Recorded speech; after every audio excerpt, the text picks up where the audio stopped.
ఈరోజు నీ పక్షంగా దేవుడు బలవంతుడుగా ఆయన బయలుదేరుతున్నాడు. Praise the lord. నువ్వు బలహీనుడు కాదు. కొన్నిసార్లు ప్రజలు నీ బలహీనతను చూసి నవ్వుకుంటున్నారేమో, నీ బలహీనతను వాళ్ళు క్యాష్ చేసుకోవడానికి ప్రయత్నం చేస్తున్నారేమో, నీ నిస్సహాయతను, నీ హోప్లెస్నెస్ కండిషన్ని చాలామంది తమకు ప్రయోజనకరంగా, లాభకరంగా మార్చుకోవాలని ప్రయత్నం చేస్తున్నారేమో. కానీ just believe, God is on your side. ఆయన నీ పక్షంగా బలవంతుడుగా నిలబడ్డాడు. 6 మూరల జానుడు గొలియాతు దావీదుకు ఎదురుగా నిలబడినప్పుడు దావీదు గొలియాతు స్థాయి కలిగిన వాడు కాదు. ఏ విషయంలో కూడా గొలియాతుకు సమానంగా దావీదు లేడు.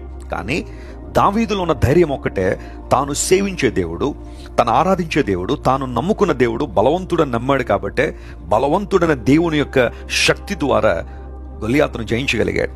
ఈ రోజున నీకు నాకు ఇవ్వబడిన ఆధ్యాత్మిక బలము, పరిశుద్ధాత్మ దేవుని ద్వారా మనకు అనుగ్రహించబడిన శక్తి ఎంత గొప్పది అంటే, శత్రు దుర్గములను పడద్రోయగలిగే యుద్ధోపకరణాలు దేవుడు మనకి